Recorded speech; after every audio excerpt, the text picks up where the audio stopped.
Welcome, dear friend. Find a comfortable position and allow your body to settle completely. Let your shoulders drop. Release any tension in your jaw and take a slow, gentle breath. Tonight, you don't need to follow every word or remember any detail. This story is simply here to guide you softly into deep, peaceful sleep.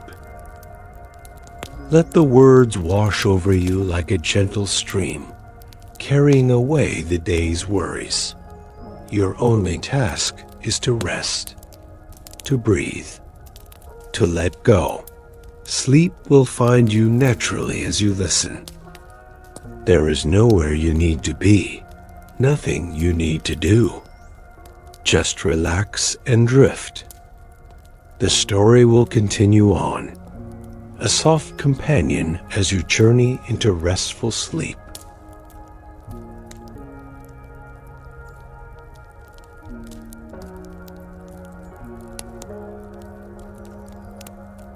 The evening arrives with unusual quietness. The sun has already descended beyond the western hills, leading behind a sky that glows soft pink and pale orange. These colors fade slowly, gently, giving way to deeper blues, to purples. To the first hints of night, Merlin walks along a forest path. His staff taps softly against earth, packed firm by countless footsteps before his. The rhythm is steady, comforting, a sound that marks time without rushing it, without demanding anything from it. The trees around him are old, their trunks thick and gnarled, their branches reaching upward and outward in patterns that speak of decades of growth, of seasons endured, of storms weathered. They stand silent now in the gathering dusk, patient witnesses to another day ending, another night beginning. His breathing matches his walking, in with one step, out with the next, the body finding its natural rhythm. The rhythm it returns to when allowed, when not hurried, when simply permitted to be. The air grows cooler as light fades. He can feel it on his face, on his hands. A gentle coolness that is not uncomfortable, just present, just honest. The temperature of evening, of transition, of the world settling into rest. Birds have grown quiet, their daytime songs finished, their evening roosts found. Occasionally one calls, a single note, a farewell to light perhaps, or a greeting to darkness. Then silence returns, deeper than before, more complete. The path curves. Merlin follows it without question, without needing to know where it leads. Just walking, just moving, just being present to each step, each breath, each moment as it unfolds. Through the trees ahead, he sees something different. A lightness, an opening, the forest thinning, giving way to something else, something beyond the trees and shadows. He continues toward this opening. The path leads him there. His feet follow. The staff taps. The breath moves. Everything simple. Everything easy. Everything as it should be. The trees part. The path emerges from forest into open space. And Merlin stops. Before him spreads a lake. Vast. Still, perfect. The water is dark, but not black. It holds the color of the sky, deep blue near the shores, darker blue toward the center, and across its surface, reflected perfectly, The first stars of evening shimmer. Small points of light doubled, once in sky, once in water, both real, both beautiful. The lake is so still, it seems almost solid, like glass, like a mirror lying flat upon the earth. Not a ripple disturbs it, not a wave, not even the smallest movement. Just perfect, absolute stillness. Merlin stands at the edge of the forest, just looking, just receiving what his eyes show him. This unexpected beauty, this perfect peace, this lake that seems to hold all the quiet of the world in its dark waters. Perhaps you have seen something like this. Perhaps you know the feeling of encountering unexpected beauty, when the world offers something so peaceful, so perfect, that the mind grows quiet, that thoughts slow, that everything inside settles into simple appreciation, simple presence. The shore is covered in smooth pebbles. They gleam faintly in the dimming light, rounded by water, polished by time, each one unique, each one perfect. Countless stones creating a gentle slope down to the water's edge. Merlin begins to walk again, his staff and feet now moving over pebbles instead of earth. The sound changes, becomes softer, more muted, the stones shifting slightly under his weight, settling, adjusting, then becoming still again. He approaches the water's edge, where stone meets liquid, where solid becomes fluid, the boundary barely visible in the growing darkness. Just a subtle change, a gentle transition from one to another. He stops at the very edge, his feet on pebbles, the water just beyond, so close he could touch it with one step, with one lean forward. But he does not, just stands, just looks, just breathes. The water is perfectly clear near the shore. He can see pebbles continuing beneath the surface, visible through the transparent water. Then gradually the clarity gives way to depth, to darkness, to the unknown center where light does not reach, where the lake keeps its secrets. The moon has risen. He did not notice when, did not see it appear, but there it is, full, round, hanging low in the eastern sky, its light pale silver, soft, not bright like sun, but gentle, kind, the light of rest, of quiet, of night. And on the lake's surface, the moon reflects, perfect, complete, a second moon floating on water, shimmering slightly. The only movement in all this stillness, a subtle wavering, a gentle pulse, as if the reflection breathes while the real moon holds steady. Merlin watches this reflected moon, drawn to it, mesmerized by its gentle movement, its patient floating, its quiet presence on the dark water. Time passes. He cannot say how much. The moon climbs slightly higher. The sky darkens from blue to deeper blue to nearly black. Stars multiply, first dozens, then hundreds, then so many they seem uncountable. All of them reflecting in the lake, all of them doubled, the water holding a perfect copy of the heavens. The wizard looks along the shore. The lake curves away in both directions. He can see the shoreline for some distance. Then it fades into darkness, into the night that has fully arrived. But here, right here where he stands, there is enough moonlight, enough starlight, enough to see, enough to navigate. To his left, he notices something. A structure, small, simple, made of stone. Barely visible in the darkness, but there, present, waiting.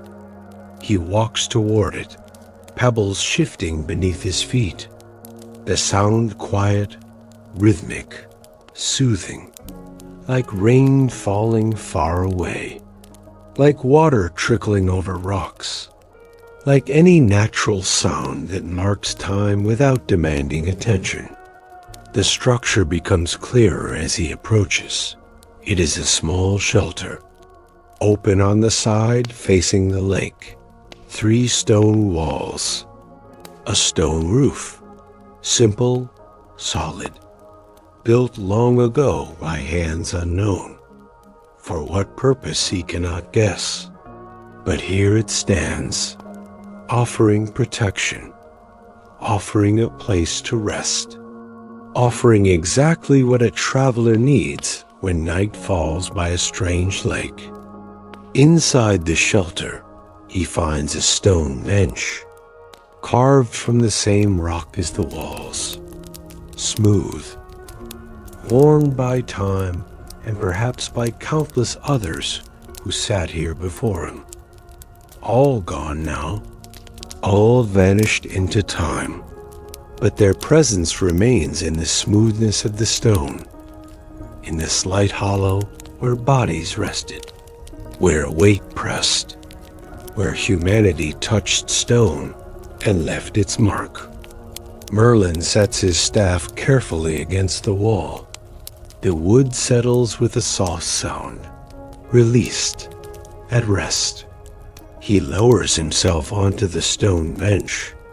The surface is cool, but not cold, just pleasantly cool. The temperature of stone that has not seen sun for hours, that has been waiting in shadow. He settles, his back against the rear wall, his legs extended, his hands resting in his lap, everything finding position, everything becoming still. From here, he can see the lake perfectly, framed by the open side of the shelter, like a painting, like a window, like a perfectly composed view of beauty and stillness. The moon has climbed higher. Its reflection on the water has grown brighter, more defined. It stretches now, a path of silver light running across the dark surface, starting at the far shore, extending across the water, ending right here, right where Merlin sits, as if the moon has laid a path of light specifically for him, as if the universe has arranged itself for this exact moment, this exact viewing.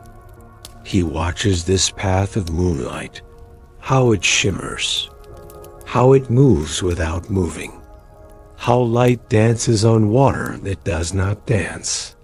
A paradox, a mystery, a beauty that cannot quite be explained, only witnessed, only received, only appreciated. The night is completely quiet now. No bird calls, no insect sounds, not even wind moving through trees. Just silence, deep, complete, the kind of silence that feels sacred, that feels intentional, that feels like the world itself has chosen to be still, to be quiet, to simply exist without sound. Merlin's breathing slows, matching this silence, becoming part of it, each breath drawn slowly, each breath released slowly, the body settling deeper into rest, into stillness, into the peace that this place offers. His eyes grow heavy, not with sleep, not yet, but with deep relaxation, with the heaviness that comes when the body finally allows itself to stop, to cease its constant motion, its constant vigilance, its constant readiness for whatever comes next. The stone bench holds him, solid, reliable. It has held countless others, will hold countless more. It does its work without complaint, without need for recognition, just holds, just supports, just allows rest. The stone walls around him create boundary, create shelter, create a space that feels separate from the vast openness of the lake, of the night, of the endless sky above. A contained space, a protected space, a space where rest is possible, where peace is natural. The lake stretches before him. Dark water, silver moonlight, reflected stars, all of it still, all of it quiet, all of it waiting. Though for what, he cannot say. Perhaps for nothing. Perhaps this is what the lake does, simply exists, simply holds water and light, simply offers beauty to any who come to see. Perhaps you can feel this too, the deep stillness of this place, the quiet that surrounds Merlin, the peace that the lake offers. Perhaps as you rest now, wherever you are, you can sense this same quality, this same invitation to simply be, to simply rest, to simply allow the world to exist without needing anything from you, without requiring your action, your attention, your constant engagement. Merlin sits in the shelter by the moonlit lake, his body at rest, his breathing slow, his mind quiet, the night holding everything gently, the water reflecting everything perfectly, the moon lighting everything softly. And all is well. All is peace. All is exactly as it should be. The pebbled shore lies silent. The water remains still. The stars continue their slow wheel across the heavens, and Merlin rests in the shelter of stone, rests beside this lake of dreams, rests in this perfect, quiet, endless now. Time moves or does not move. Here, it makes no difference. There is only this moment, this breath, this gentle presence, this perfect peace. The moon climbs, the night deepens. The lake reflects everything with patient, perfect stillness. And Merlin sits, just breathes, just exists in this moment of complete, profound rest. The night has deepened. The moon climbs higher in the vast sky. Its light grows stronger, brighter. The silver path across the lake more defined now, more luminous, like a road made of pure light, like an invitation written in moonbeams. Merlin sits in the stone shelter. His body is settled completely, every muscle released, every joint softened. He rests against the cool stone wall, supported, held, the bench beneath him solid, unchanging, patient. His breathing moves in perfect rhythm, slow waves, in and out, each breath taking its time. No rush, no hurry, just the natural pace of a body at complete rest, of lungs that know their work, that need no instruction, no conscious direction, just breathing, just being, His eyes rest on the lake, the water still perfectly calm. Not a ripple disturbs the surface. The reflection of moon and stars so clear, they seem as real as the celestial bodies themselves. Perhaps more real. Perhaps the reflections are the truth, and the sky above is the mirror. In this deep night, by this still water, such thoughts arise, drift, dissolve, like mist, like dreams, like everything temporary. A sound reaches him, very soft, very distant, the call of some night bird far across the water. A single note, pure, clear. It carries across the stillness, travels over the lake, reaches his ears, then fades, and silence returns, deeper than before, more complete. Merlin closes his eyes, just for a moment. The darkness behind his lids is welcoming, soft, like black velvet, like the gentlest night. When he opens them again, the lake is still there, still reflecting, still offering its perfect peace.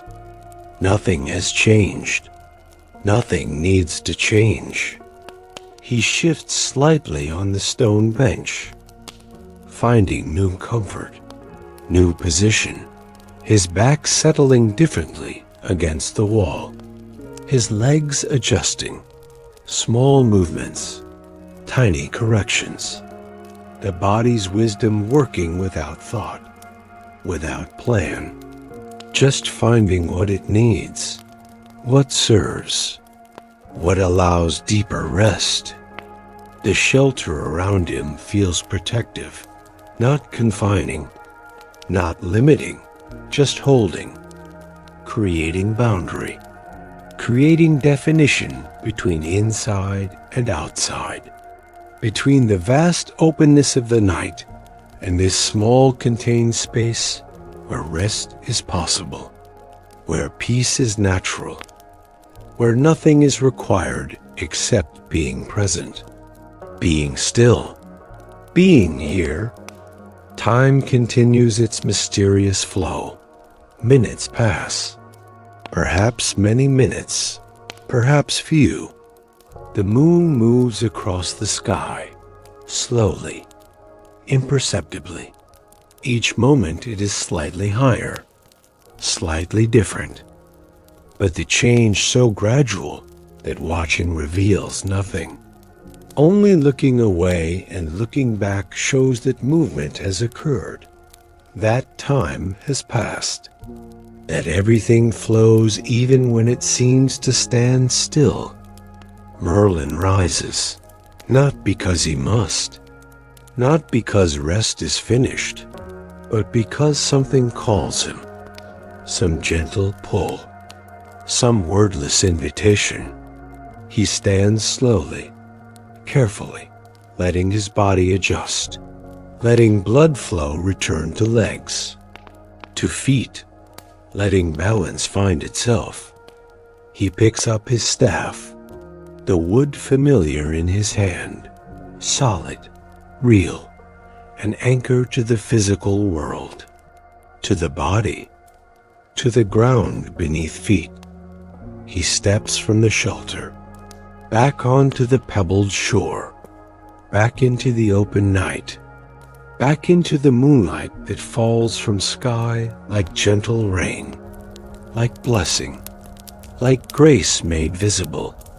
His feet carry him toward the water's edge, pebbles shifting beneath his weight, creating soft sounds, gentle music, the percussion of stone on stone, natural, unforced, just sound happening because movement happens, because weight presses, because the world responds to presence with sound, with sensation, with reality that can be felt and heard. He reaches the very edge, where water meets land, where liquid touches solid, the boundary barely visible in the moonlight, just a subtle change in texture, in reflection, in the way light behaves. He sets his staff down carefully on the pebbles. It lies there, patient, waiting, no longer needed for balance, for support, just resting as he is resting, as everything is resting in this deep night by this still water. Merlin lowers himself to sit, right at the water's edge, right where small waves would lap if there were waves, but there are none, just stillness, just glass-smooth water extending away into darkness. He sits with legs crossed, hands resting on his knees, back straight but not rigid, the posture of meditation, of quiet sitting, of being present without doing anything, without achieving anything, without trying to become anything other than what already is. The pebbles beneath him are smooth, cool. They shift slightly as he settles, then become still, accepting his weight, accepting his presence. Just being what pebbles are, what stones do, existing, supporting, holding without complaint, without need for recognition. From this lower position, the lake looks different, larger, more vast. The horizon where water meets sky barely distinguishable, both dark, both endless, both holding mysteries that need not be solved, questions that need not be answered, just there, just real, just part of the wholeness that is this night, this moment, this perfect now. The moon's reflection is directly before him, the path of silver light leading from far shore to here, to where he sits, as if the moon has been waiting for him to come here, to sit here, to receive what it offers, its light, its peace, its gentle, constant presence. Perhaps you can imagine this, sitting by still water under moonlight, the night around you quiet, the air cool but not cold, your body at rest, your mind settled, nothing required of you, nothing demanded, just sitting, just being, just present to this moment that holds everything, that needs nothing, that is complete exactly as it is.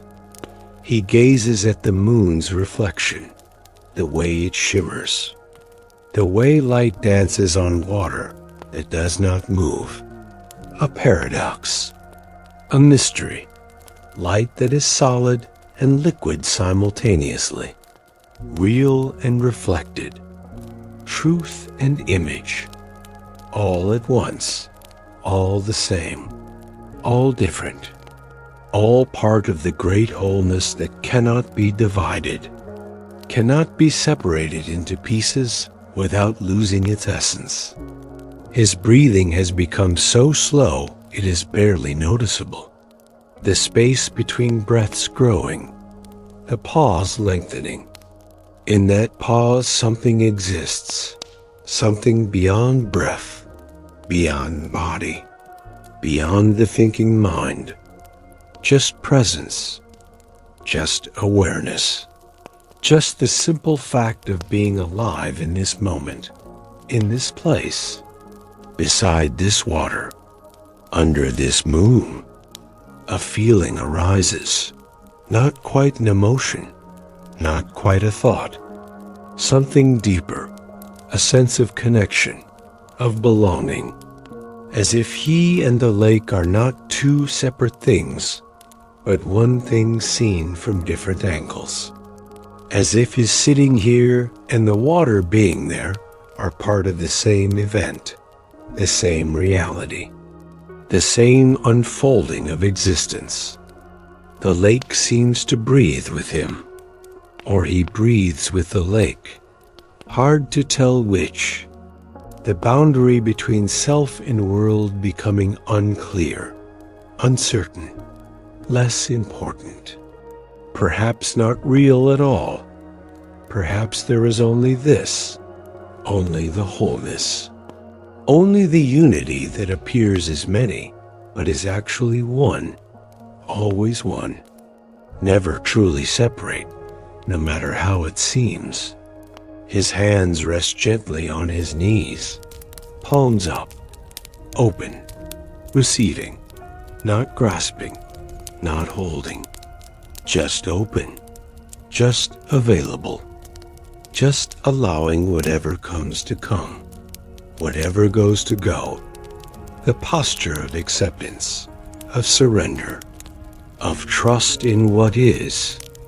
The water before him is so still he could reach out and touch the moon's reflection, could put his hand right into that silver light, could disturb the image, break it into ripples, into fragments, but he does not. Just sits, just looks, just allows the reflection to be exactly what it is, perfect, undisturbed, complete. His mind has grown very quiet, thoughts rare now. When they arise, they are soft, gentle, like whispers, like suggestions, not demands, not insistence, just possibilities floating through awareness, noticed, acknowledged, released, floating on like clouds across a vast sky, leaving the sky unchanged, leaving awareness clear, open, spacious. The coolness of the night settles around him, not uncomfortable, not causing him to shiver, just present, just honest.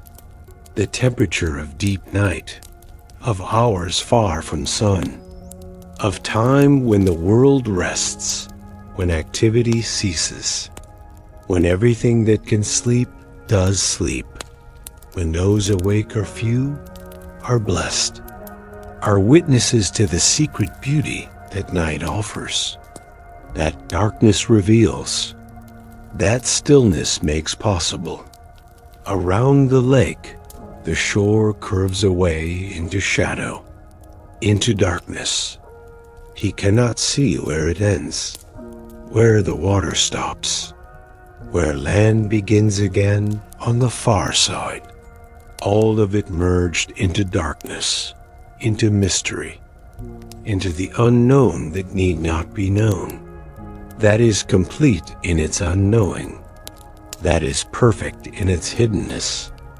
The stars above are uncountable, more than he has ever seen, or perhaps the same number, but seeming more because of the stillness, because of the clarity, because of the way this night holds everything without obscuring anything, just presenting, just revealing, just being exactly what it is without trying to be more, without needing to be different. Each star reflects in the water below, each point of light doubled, the lake a mirror that lies flat upon the earth, holding heaven in its dark embrace, showing the sky to itself, creating perfect symmetry, perfect balance, as above, so below, as in heaven, so on earth. The ancient truth made visible, made manifest, made real in this moment by this water under this sky. Merlin's eyes grow heavy again, the lids wanting to close, wanting to rest. He allows it, lets them fall, lets the darkness behind closed eyes return. And with eyes closed, the lake still exists. He can feel it, can sense its presence. its vastness, its stillness. Eyes closed or open, the lake is here, real, present, eternal. His awareness settles inward, away from sight, away from the external world, into the interior spaces, the inner quiet, the darkness within that is not empty, but full, full of presence, full of awareness, full of the consciousness that witnesses everything. That is everything. That is everything. That has no location, because it is all locations. That has no form, because it is all forms. In this interior space, time disappears completely. There is no past, no future, no memory, no anticipation, just this, just now, just the eternal present that never ends because it never began. That simply is, always is, cannot not be. His body sits beside the lake. The pebbles hold him. The earth supports him. The air surrounds him. The moonlight falls upon him. All of it happening, all of it real, and yet somehow distant, somehow not quite him, not quite what he is. The body sitting, but he is not only the body, he is also the lake, the moon, the stars, the night itself, everything, nothing, the space in which all of it occurs. This is not thought, not philosophy, not belief, just direct experience, just what is obvious when everything else falls away, when the constant thinking stops, when the endless doing ceases, when the body is still and the mind is quiet and awareness simply rests in itself, recognizes itself, knows itself as what it has always been, what it will always be, what it cannot not be. Peace flows through everything. Not peace as opposed to something else. Not peace as the absence of conflict, but peace as the nature of existence itself, the fundamental quality of reality, the ground from which everything arises, the space in which everything occurs, the awareness that holds all experience, all sensation, all being. Merlin sits in this peace, is this peace, cannot be separate from this peace, because separation is impossible, is illusion, is appearance only. Underneath the appearance, only unity, only wholeness, only the one thing appearing as many, the one awareness looking through countless eyes, breathing through countless lungs, being through countless forms. The lake holds this truth. The water reflects not just moon and stars, but reality itself. The truth that cannot be spoken, cannot be taught, can only be recognized, can only be remembered, can only be returned to because it was never actually left, only forgotten, only overlooked, only missed in the constant activity, the endless doing, the perpetual becoming. But here, in this stillness, in this deep night, beside this perfect water, the truth is obvious, is unavoidable, is simple and clear and present, here, now, always, forever. The only thing that is real, the only thing that endures, the only thing that matters. Merlin breathes. The lake is still. The moon shines on, and all is one. All is peace. All is exactly, perfectly, completely, what it has always been, what it will always be, what it is now, here, in this moment, in this place, in this deep, profound, eternal stillness. The moon has reached its highest point, directly overhead now, its light falling straight down, bathing everything in silver, the lake, the shore, the wizard sitting at the water's edge, all of it luminous, all of it held in gentle radiance. Merlin sits with eyes closed, his body completely still, the posture of deep meditation, of profound rest. The pebbles beneath him have warmed slightly from his presence, from his weight pressing down for however long he has been here. Time unmeasured, time irrelevant. His breathing has become so subtle, it barely moves his chest. Just the smallest rise, the gentlest fall, like the breathing of someone deep in sleep. But he is not asleep, not quite. Somewhere between. In that space where consciousness remains, but thought has ceased. Where awareness continues, but doing has stopped. Where being is all that remains. The lake before him is unchanged, still perfectly calm, still reflecting moon and stars with flawless clarity. The water so smooth it could be stone, could be glass. It is movement that appears as stillness. It is change that looks like permanence. Another paradox, another mystery, another truth that cannot be grasped by mind, but can be known by something deeper, something that needs no explanation, no understanding, just recognition. A shift occurs, not external, internal. Something in Merlin changes. Or perhaps nothing changes, and he simply notices what was always there, what has always been present. The body begins to feel less solid, less defined.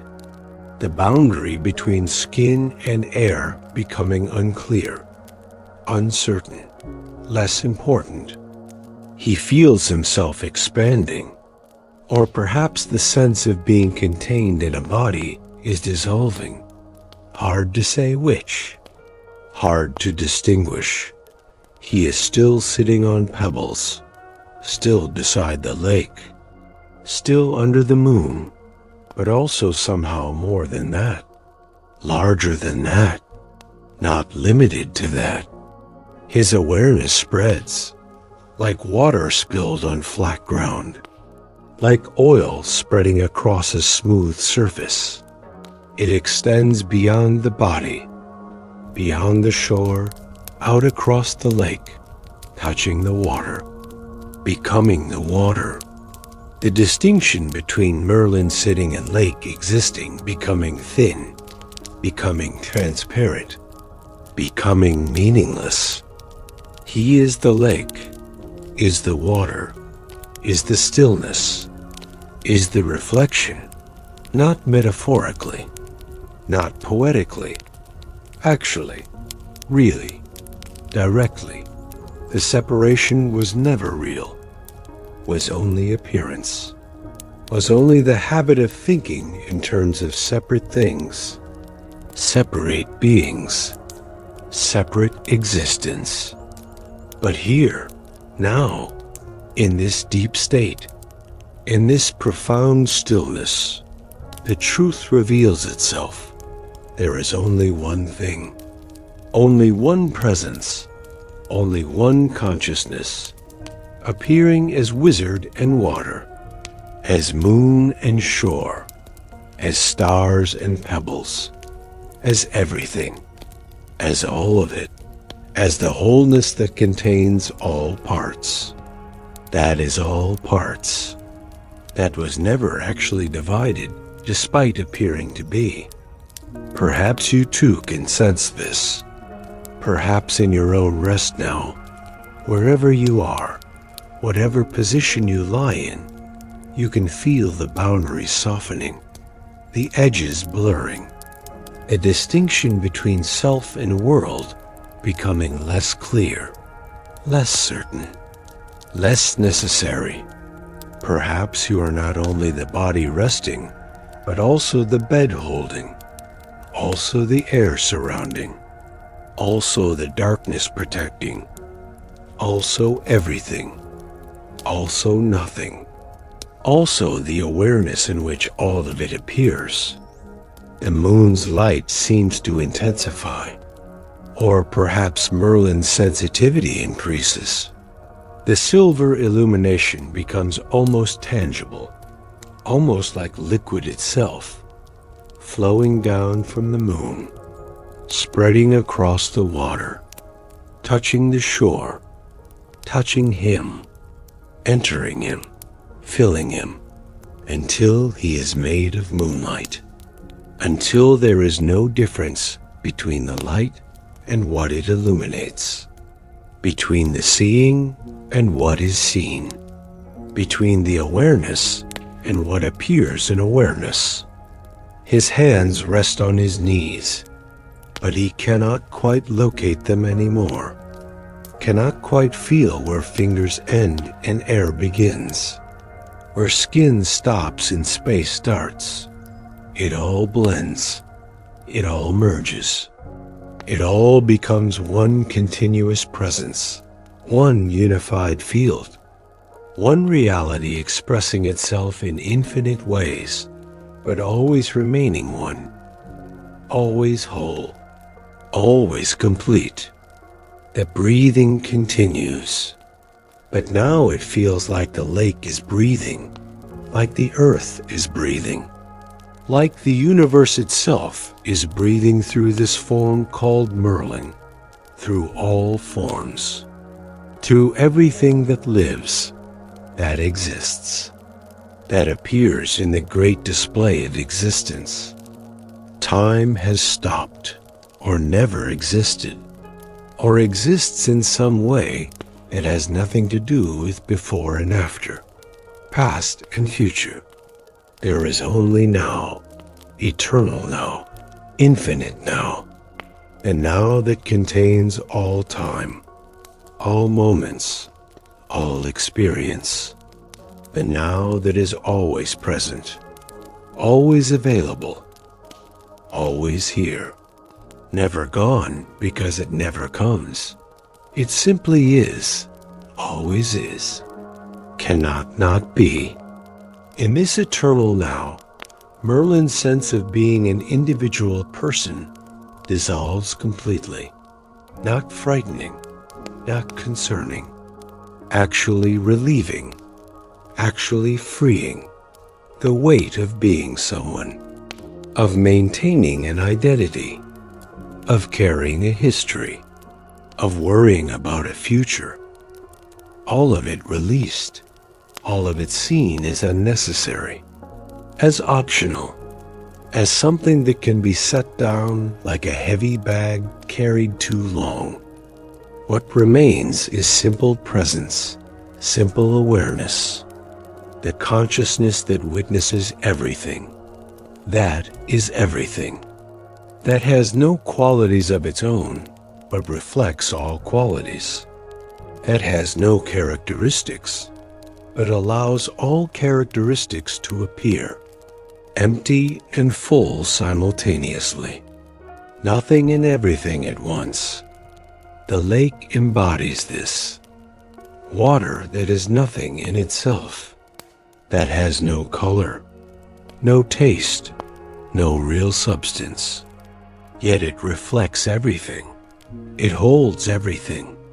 It allows all colors to appear on its surface, all forms to be seen in its depths, perfectly empty, perfectly full, the perfect metaphor for consciousness itself, for awareness, for what we truly are beneath all the layers, all the identifications, all the stories we tell ourselves about who we are. A deep peace pervades everything. Not peace as an emotional state, not peace as a temporary condition, but peace as the nature of reality itself, the fundamental quality of existence. What remains when all disturbance is removed, when all resistance ceases, when all seeking stops, when everything is allowed to be exactly what it is without needing to be different, without needing to be more, without needing to be anything other than what it already, always, perfectly is. Merlin sits in this peace. Is this peace? Cannot be separate from this peace. The body still on pebbles, the posture still maintained, but who he thought he was has dissolved into this vast presence, this spacious awareness, this peace that has no opposite, that has no beginning or end. That simply is.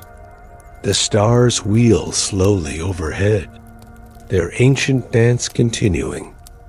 They have moved while he has sat, the constellations shifting position, rotating around some invisible center, marking time that is not time, movement that is not movement, change that reveals changelessness, the eternal patterns playing out, the same dance repeated forever, new and ancient simultaneously.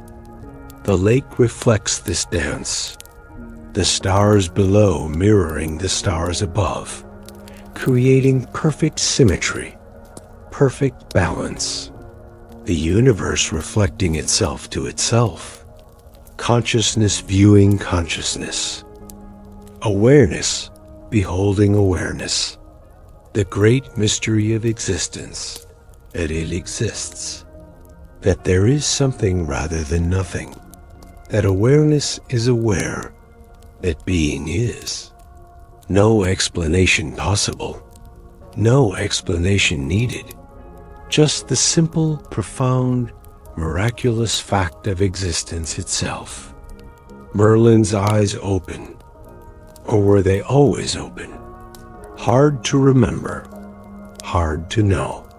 He sees the lake, the water, the reflections, the moonlight, all of it the same as before, yet somehow completely different, as if he is seeing it for the first time, as if the veil has lifted, as if what was hidden has been revealed. But nothing has changed. The lake was always exactly this. He just sees it now, sees it clearly, sees it truly, sees beyond the appearance to the reality, beyond the surface to the depth, beyond the form to the essence. His body begins to feel present again, the sense of being located in a form returning, boundaries reestablishing, but different now, softer, more permeable, more obviously arbitrary. The body is here, but he is not only the body, he is also everything the body perceives, everything the body experiences, everything the awareness witnesses. He takes a deep breath, deeper than the subtle breathing of meditation, a full, deliberate breath, drawing air into lungs, feeling chest expand, feeling ribs move, feeling the physical sensations of being embodied, of being in form, of being present in this particular body, in this particular place, at this particular moment. The breath releases, long, slow, complete, and with it, something settles, something integrates. Something that was known in the depths now begins to be embodied in the surface. What was experienced in stillness now beginning to be carried into movement, into action, into life. He moves his fingers slowly, feeling them respond, feeling the connection between intention and movement, between thought and action, between consciousness and form. The mystery of how awareness moves body, how the formless animates form, how consciousness becomes incarnate. His hands press gently against his knees, using them as support, preparing to rise, preparing to return to vertical, to standing, to moving, the meditation ending, the sitting complete. But what was found in stillness not lost, not left behind, carried forward, integrated, part of what moves when movement begins again. Slowly, carefully, he rises, the body stiff from long sitting, joints protesting mildly, muscles tight. But this is just the body doing what bodies do, responding to position held, to stillness maintained. Nothing wrong, nothing concerning. Just the physical reality of being in form, of being subject to gravity, to time, to the limitations and gifts of embodiment. He stands fully, swaying slightly, finding balance, letting blood flow return to legs, to feet, letting the standing body remember how to hold itself upright, how to distribute weight, how to be vertical in a world of gravity and ground. The lake stretches before him, still calm, still reflecting, still offering its perfect peace. He has risen, but the lake remains. He has moved, but the water is still. A reminder, a teaching, that stillness is always available, that peace is always present, that what was found in deep meditation exists always, not dependent on posture, not dependent on conditions, just here, just real, just accessible whenever one becomes still enough to notice, quiet enough to feel, open enough to receive. He picks up his staff, the wood solid in his hand, familiar, grounding, a connection to the practical, to the everyday, to the world of walking and journeying, of moving from place to place, of being in time and space. He turns from the lake, beginning to walk, back toward the stone shelter, back toward the path that leads away, back toward wherever the next chapter of journey takes him. But different now, changed, not in ways that can be seen, not in ways that can be measured, but in ways that matter, in ways that endure, in ways that transform everything while leaving everything exactly the same. The pebbles shift beneath his feet. His staff taps its familiar rhythm. His breathing continues its steady flow. Everything the same as it was before, yet nothing the same. Because he is not the same. Because what he knows has changed. Because what he is has been remembered, has been recognized, has been returned to. He reaches the shelter, pauses, looks back at the lake one final time. The moon still high, the water still calm, the reflection still perfect, all of it continuing, all of it existing whether witnessed or not, whether he is there or not.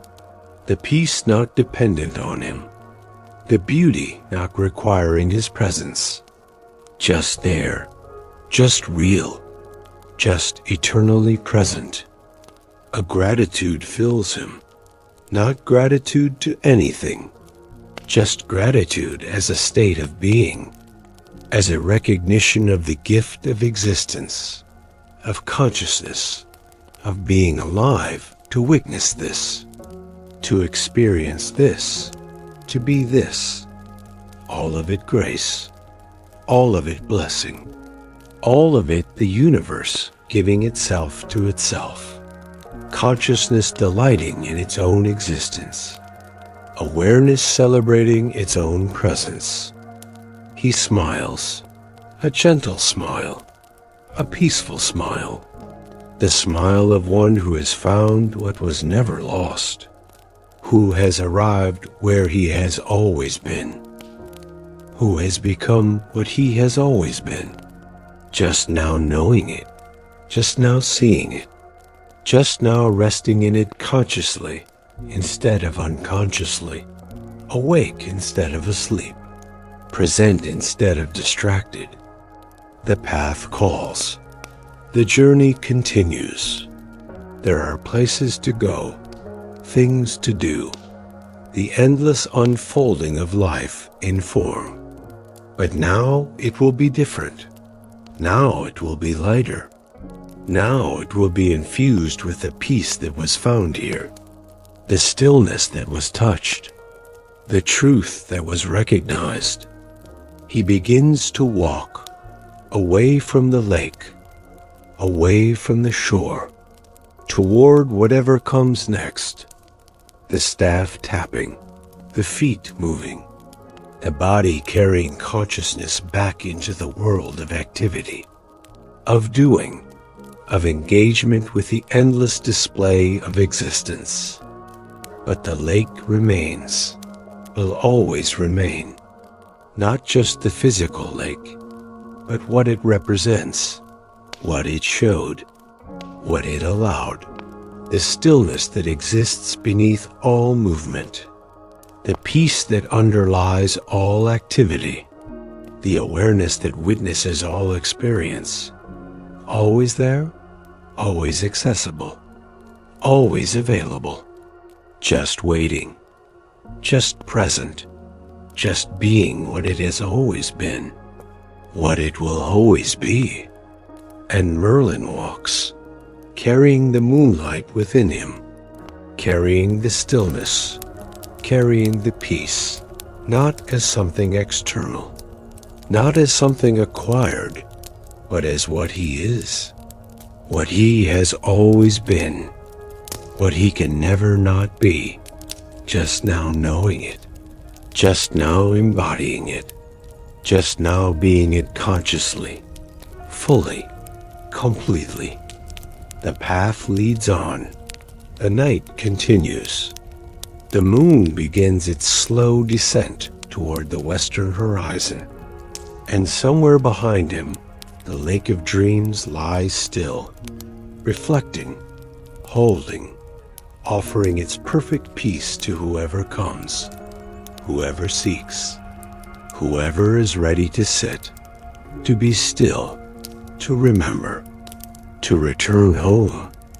And in that returning, in that remembering, in that recognition of what has always been true, there is only peace, only rest, only the deep, profound, eternal now that holds everything. That is everything that was never absent, just overlooked, just forgotten, just waiting patiently to be seen again, to be felt again, to be known again. The lake dreams on, the moon shines on, the stars wheel on, and Merlin walks on. All of it the same movement, the same dance, the same expression of the one consciousness, the one awareness, the one presence that has no name, that needs no name. That simply is, always is, forever is, here, now, always, eternally, complete.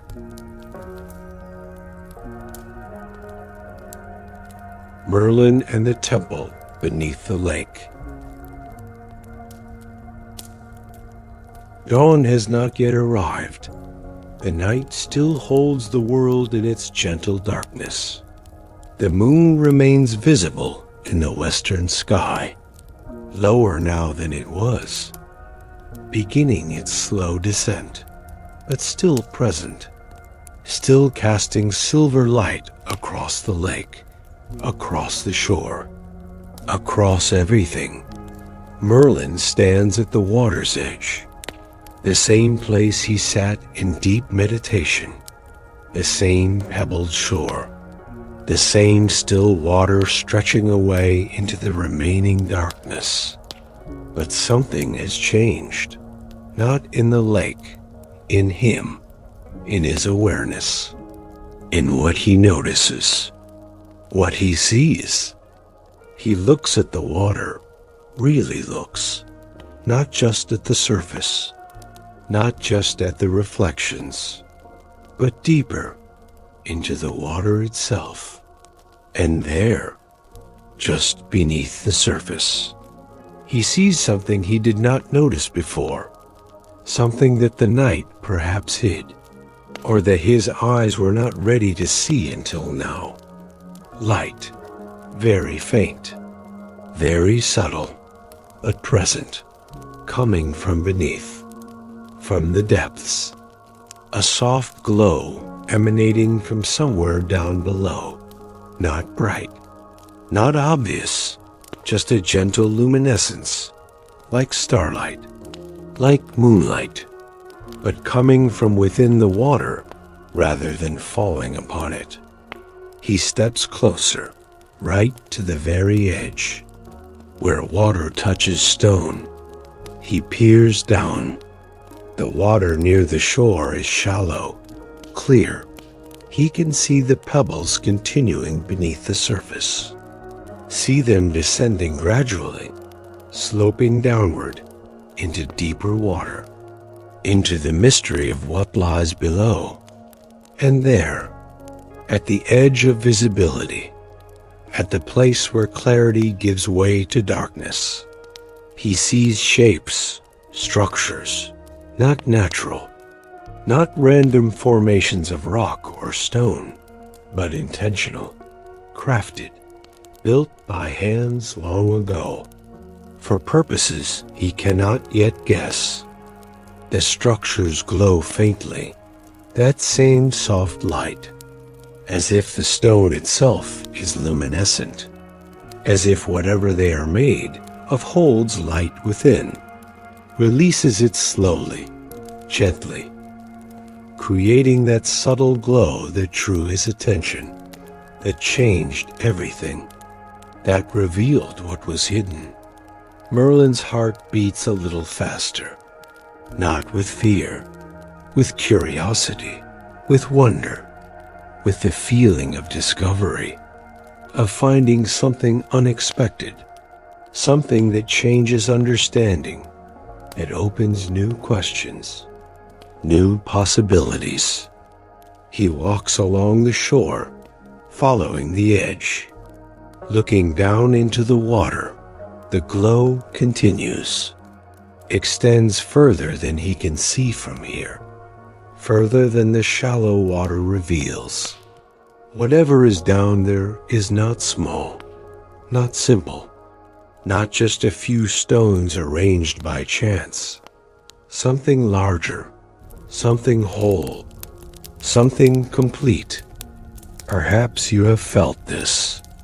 Perhaps you had discovered something unexpected, something that made you look twice, look closer, something that revealed that the world holds more mystery than you thought, more beauty, more secrets waiting to be found by those who pay attention, by those who look carefully, by those who are willing to see. The shoreline curves. He follows it.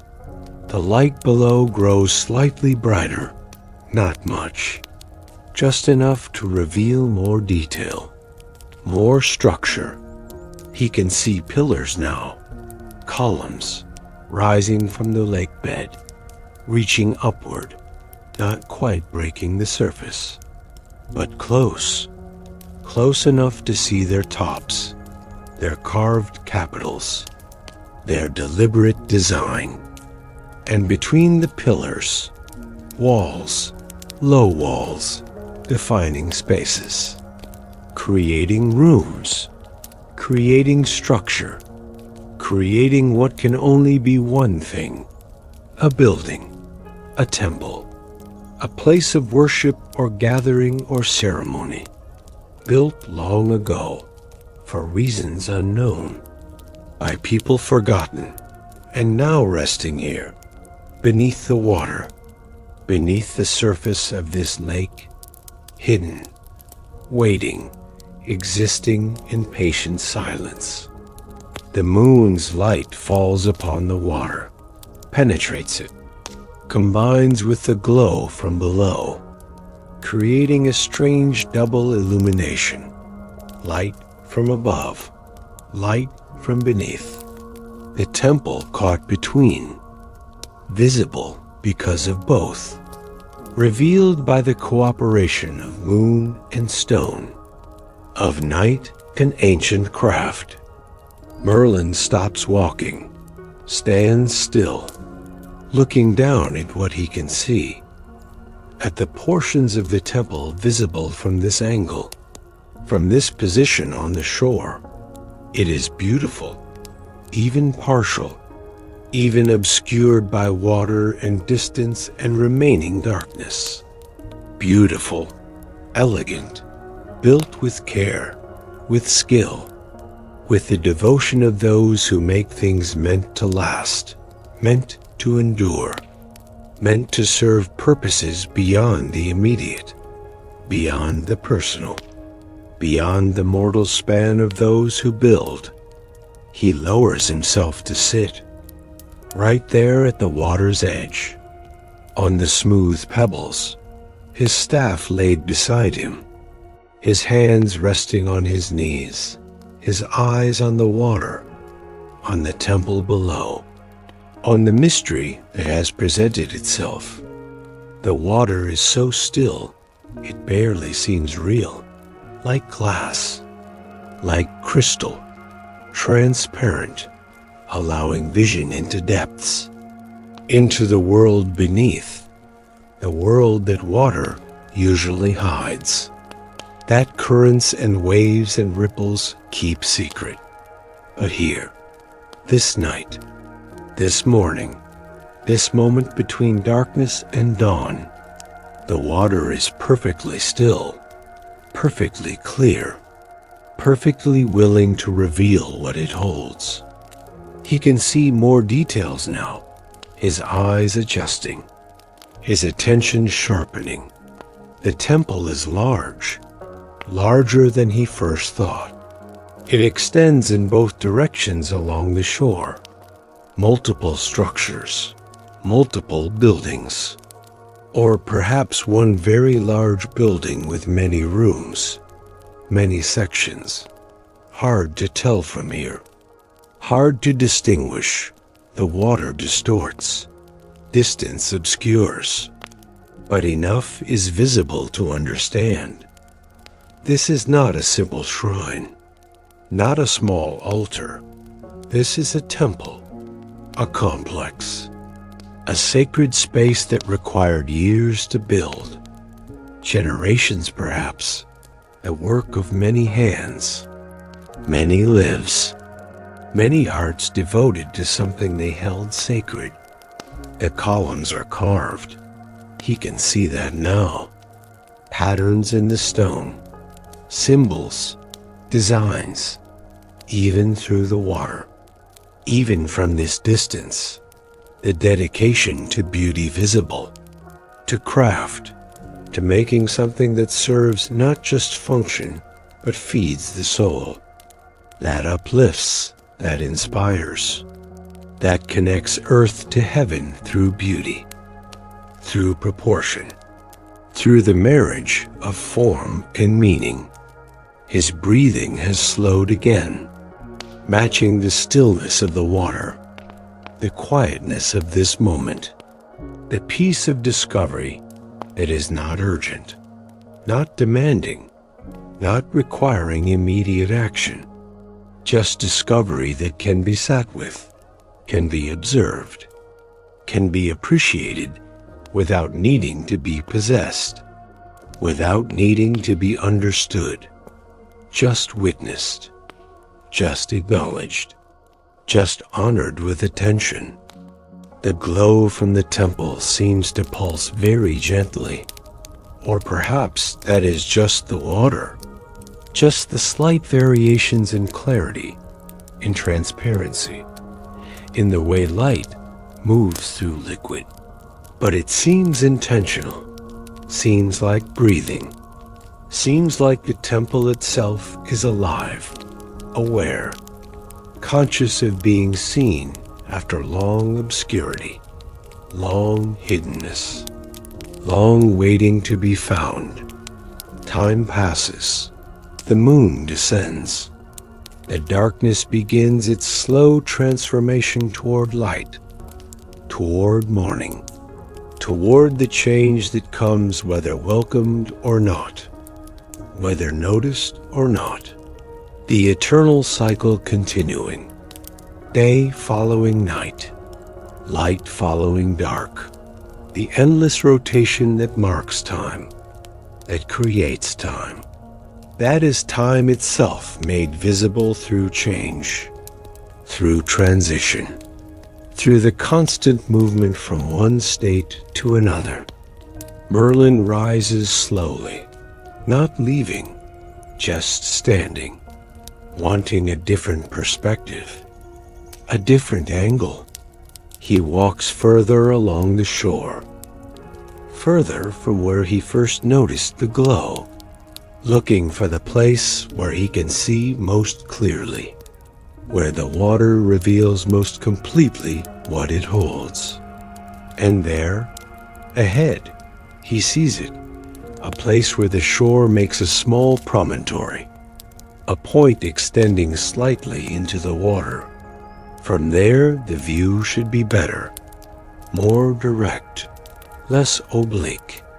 He walks toward it, pebbles shifting beneath his feet, the sound soft in the pre-dawn stillness. He reaches the point, steps out onto it, stands at its tip, surrounded on three sides by water, by the lake that holds the temple, that preserves it, that protects it, that keeps it safe from the world above, from the decay that air brings, from the changes that time imposes on things exposed to sun and rain and wind. From here, the view is indeed better, more complete. He can see the temple's layout now, its organization, the central structure largest, most elaborate, surrounded by smaller buildings, by courtyards, by what might have been gardens once, pathways connecting everything, creating flow, creating relationship between parts, all of it designed, all of it intentional, all of it speaking of a society, a culture, a people who valued order, beauty, sacred space. The glow is strongest at the temple's center, at what must have been the heart, the holiest place, the most important location, where whatever was worshipped was most present, most accessible, most real. That place glows brightest, as if the devotion given there left an imprint, left energy, left something that persists even now, even after the people are gone, even after the temple sank or the lake rose or whatever event caused this place to be submerged, to be hidden, to become legend or forgotten entirely. Merlin gazes at this central glow, drawn to it, curious about it, wondering what would happen if he could go there, If he could descend, if he could enter that central chamber, that heart of the temple, what would he find? What would he feel? What would be revealed? But the water is deep there, too deep for swimming, too deep for diving. The surface so far above the temple's roof, so much water between surface and stone, between air and architecture, between the world of breath and the world of depth. He stands looking, just taking in what can be seen. What the dawn light now beginning to arrive makes clearer, more defined. The sky in the east is no longer black, no longer even dark blue. A lighter blue now, pale, gentle, the blue of almost morning, of the moment before sun, of the threshold between night and day. This new light changes everything. The temple becomes more visible, more real, more clearly defined. He can see arches now, doorways, windows, empty spaces where water flows through, where fish probably swim, where the lake has claimed what was once air, what was once human space, made it its own, made it water space, made it home to whatever lives in depths, in darkness, in pressure and coolness and the strange world beneath. The moon has set, gone below the western horizon, its work finished, its light no longer needed, the sun taking over, the great exchange happening, the passing of illumination from one source to another, from reflected light to direct light, from silver to gold, from night to day. Merlin watches the temple as dawn arrives fully, as the sky brightens from pale blue to lighter blue to the first hints of pink, of peach, of the warm colors that announce sun, that promise heat, that end night's cool embrace and begin day's warm touch. The temple glows still, even in increasing daylight, even as the sun's rays begin to touch the water surface, begin to penetrate downward. The temple's own light persists, soft, steady, undimmed by competition, undimmed by the arrival of the sun, just present, just there, just offering what it has offered for however long it has rested beneath these waters. This light, this glow, this gentle luminescence that needs no fuel, no fire, no source external to itself, just glowing because that is what it does, what it is, what it has always been. He sits again, on the point's tip, as close to the water as possible, as close to the temple as he can be without entering the lake, without submerging. He sits and he watches, and he wonders, and he rests, and he allows the mystery to be mysterious, the unknown to remain unknown, the questions to go unanswered, because some things are more beautiful in mystery than in explanation. Some things serve better as wonder and as knowledge. Some things are meant to inspire rather than to be understood. The sun breaks the horizon. The first direct rays, golden, warm, even this early, even this soft. The quality of light changes completely. What was diffuse becomes focused. What was suggested becomes declared. Day has arrived. Night has ended. The transition complete. And still the temple glows beneath the water. Still the ancient stones shine with their gentle light. Still the structure waits, patient, timeless, existing in a space where day and night matter less, where sun and moon are distant, where only water touches, only depth surrounds, only quiet persists. Merlin sits at the water's edge, watching the temple beneath the lake, watching the new day arrive, watching the eternal mystery of what was, what is, what endures despite all change, despite all ending, despite time's relentless movement forward. And he is at peace. He is at rest.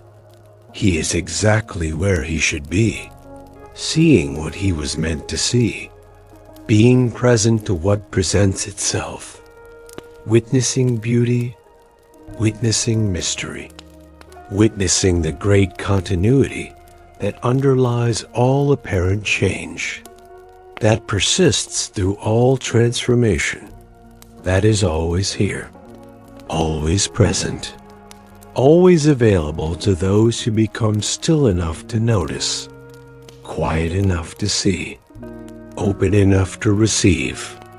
The lake is calm, the temple glows, the day begins, and Merlin rests, rests in the wonder, rests in the mystery, rests in the profound peace of this moment, this discovery, this gift of sight, this blessing of presence. The sun has risen fully now. Its light spreads across the lake, touching the water with warmth, with brightness.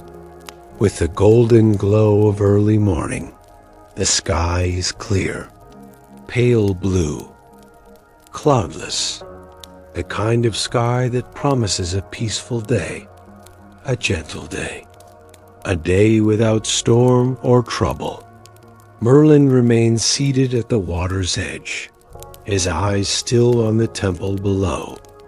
The morning light changes what he can see, makes some details clearer, others more obscured, light and shadow playing differently now, creating new patterns, new revelations.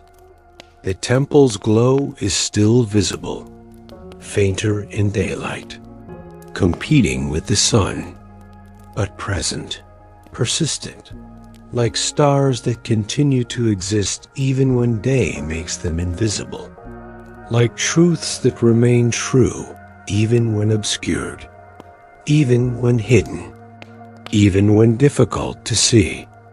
He studies the structure below, trying to understand its layout, its purpose.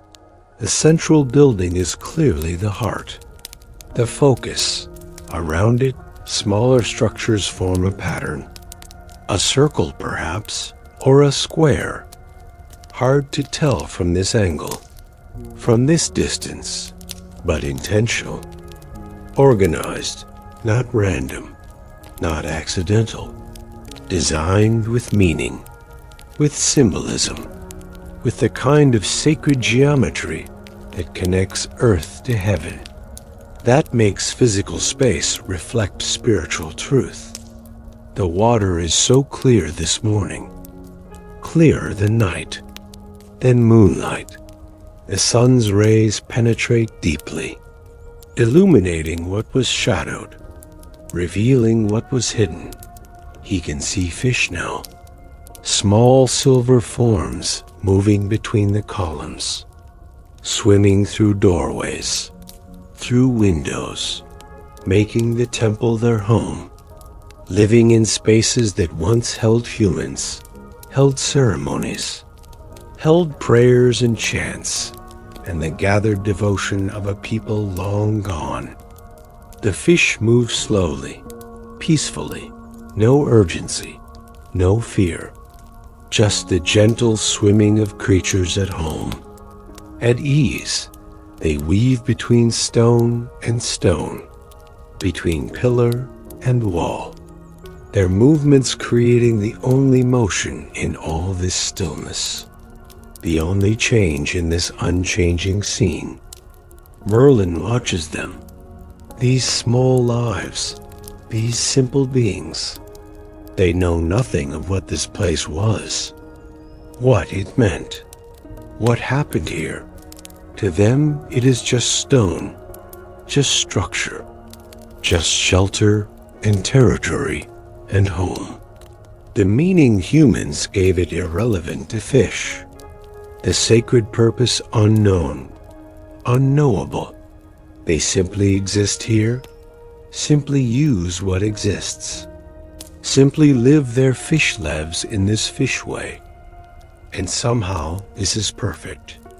Somehow this is right.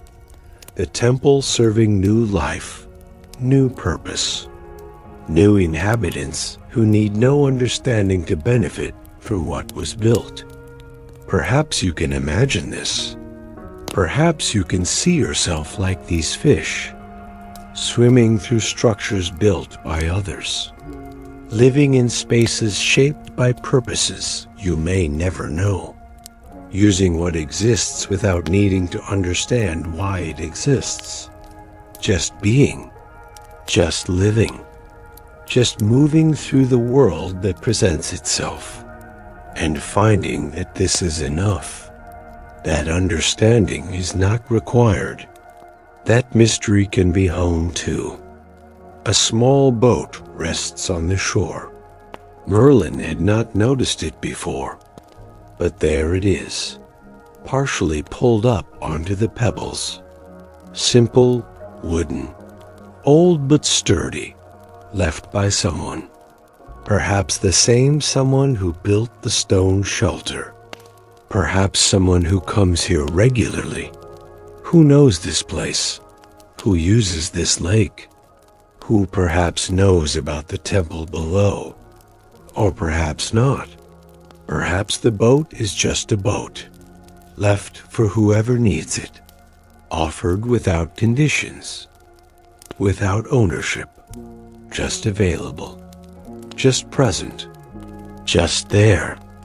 He rises, walks to the boat, places his hand on its weathered wood.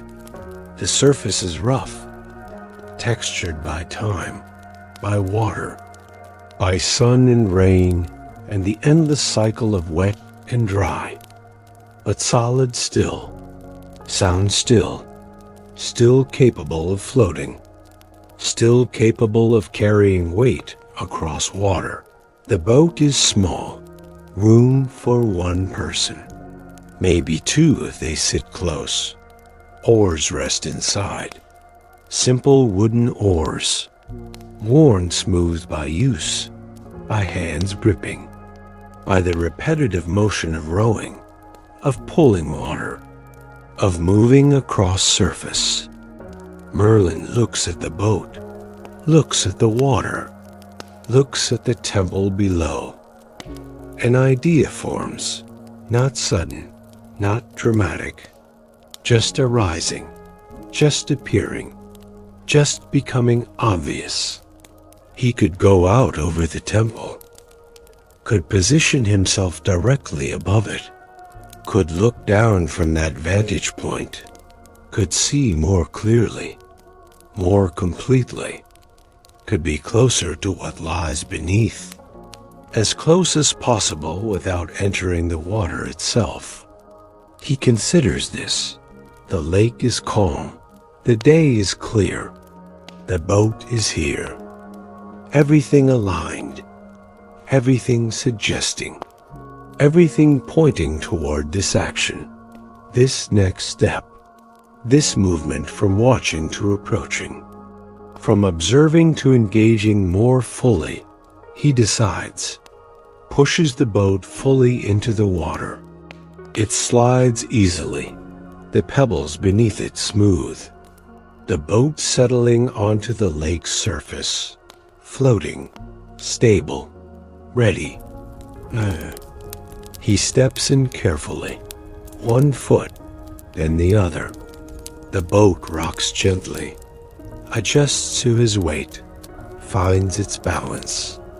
He sits on the small bench in the center, places his staff along the bottom, picks up the oars, fits them into their locks. The familiar motion of one who has rowed before, who knows boats, who understands water. He begins to row, gently, no rush, no force, just steady pulls, the oars dipping into water, pulling through, lifting out, dipping in again. The rhythm simple, natural, the boat moving forward, gliding across the glassy surface, leaving small ripples behind, the only disturbance in all this stillness. The shore recedes, slowly, the boat moving out over deeper water, over the place where the temple rests, where the ancient stones lie waiting, where mystery and beauty combine in the depths below. Merlin rows until he estimates he is above the temple's center, above that brightest glow. Then he stops, pulls the oars in, sets them down, lets the boat drift, lets it settle, lets it find its own position on the water. The boat rocks gently, small movements, tiny adjustments as it finds equilibrium, as it becomes part of the water rather than something separate on the water. And then it is still, floating, suspended, held by the lake, cradled by water that supports without effort, without strain, just holding, just allowing, just being what water is, what water does. He looks down through the water, through the clear morning light penetrating the depths, and there, directly below, the temple. From here it is different, more complete, more visible. He can see the entire central structure now, the main building, its roof, its walls, its courtyard, all of it laid out beneath him like a map, like a drawing, like a plan made three-dimensional, made real, made manifest in stone and space. The roof is flat, in the style of ancient builders, designed perhaps for ceremonies conducted under open sky, for gatherings that needed space, for rituals that involved looking up, looking toward heavens, toward gods, toward whatever those who built this believed dwelt above, beyond, in realms invisible but real, intangible but present. The walls are thick, strong, built to last, to endure, to protect what was inside, to define sacred space, to separate the holy from the ordinary, to create boundary between the world of daily life and the world of ceremony, of connection, of communion with whatever forces those ancient people honored, worshipped, sought relationship with. In the center of the roof, an opening, a skylight perhaps, or a chimney, or something else, some architectural feature that served a purpose, that had meaning. Through this opening, light from above would have fallen into the chamber below, into the heart of the temple, into the most sacred space.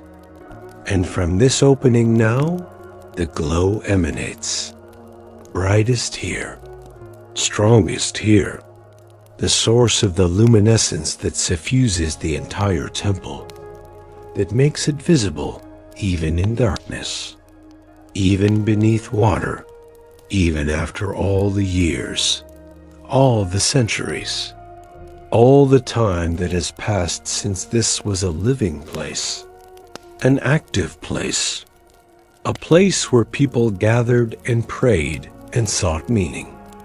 Merlin leans forward slightly, trying to see through the opening, trying to glimpse what lies in the chamber below. But the angle is wrong, the distance too great, the water too deep.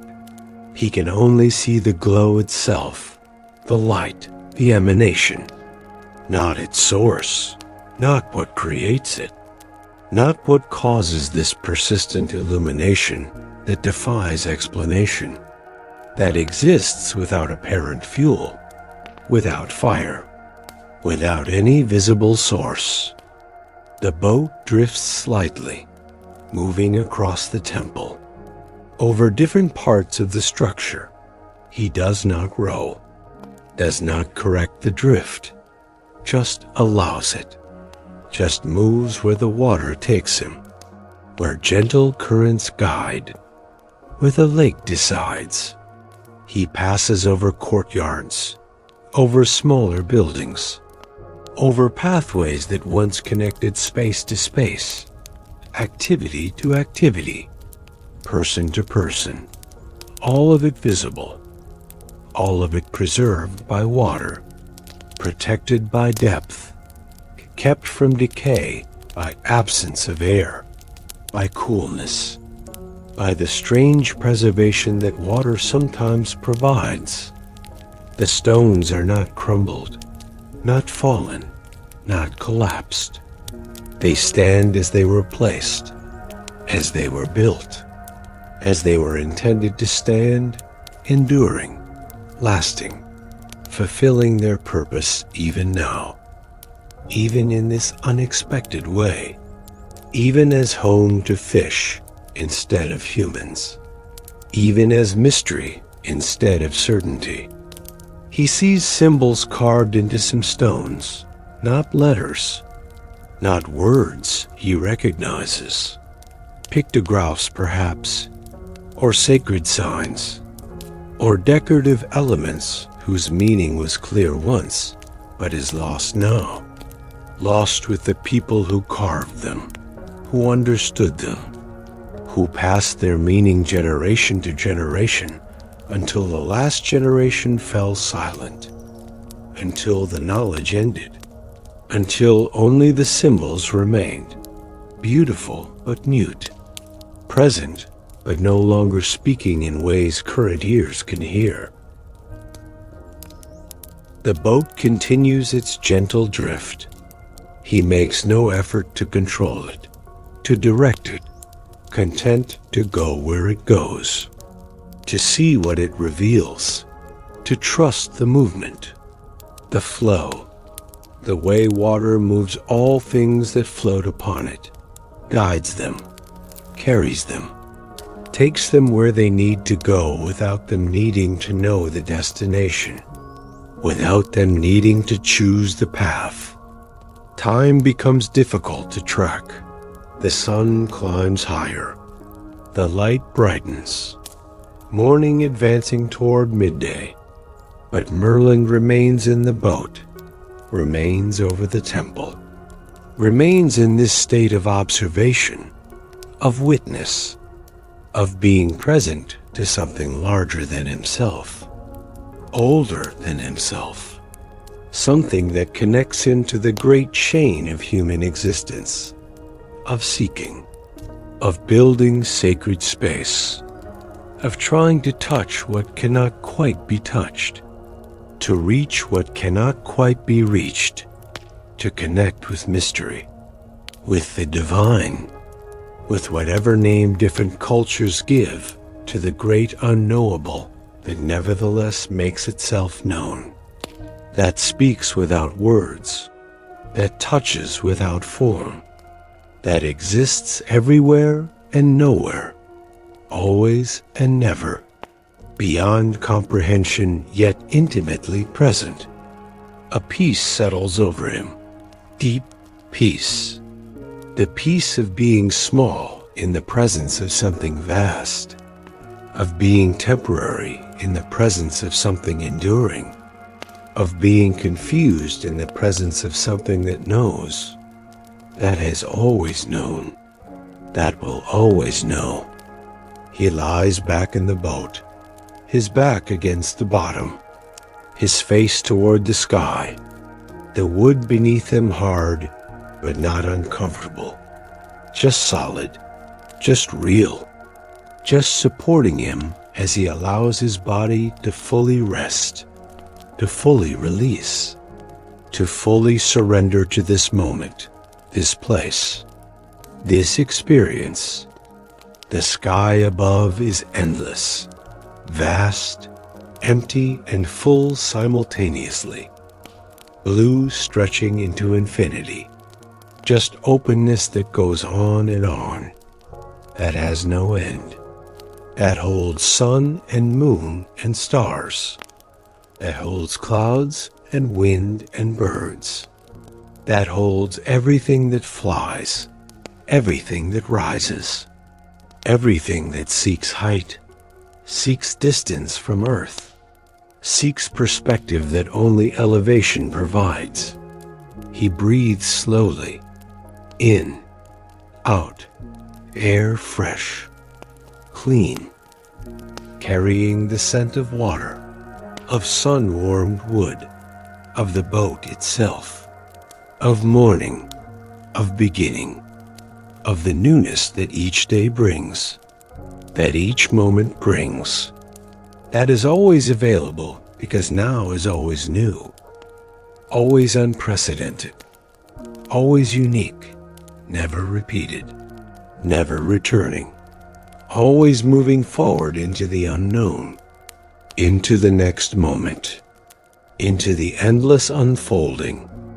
The boat rocks gently, tiny movements, barely perceptible, by the lake, by the same body of water that holds the temple, that connects him to the temple, that makes him and the ancient structure both parts of the same whole, both floating, both suspended, both held by water, by this element that gives life, that makes life possible, that covers most of the earth, that is most of human body, that connects all life in ways seen and unseen, known and mysterious. His eyes grow heavy, not from tiredness, from deep relaxation, being alive, being conscious, being part of the great mystery of existence. He allows his eyes to close.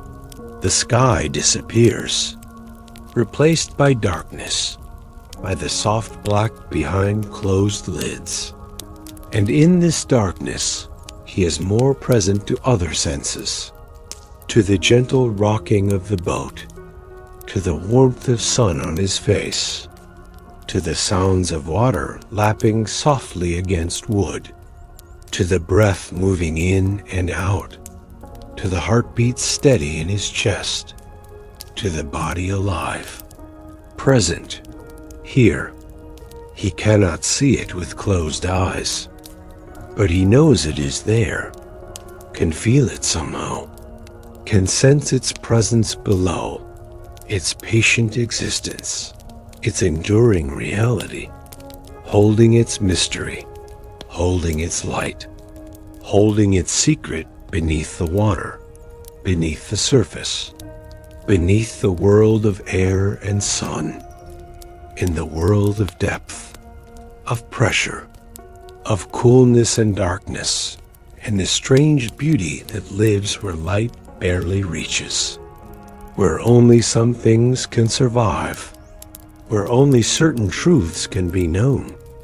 And Merlin floats above it all, between the world above and the world below, in his own middle realm, his own in-between space, neither here nor there, neither one thing nor another, just being, just floating, just held by the great forces that hold all things, gravity, buoyancy, the laws that govern matter, that govern bodies, that govern existence itself. He rests in this suspension, this floating, this gentle drift, not sleeping, not quite awake, somewhere between.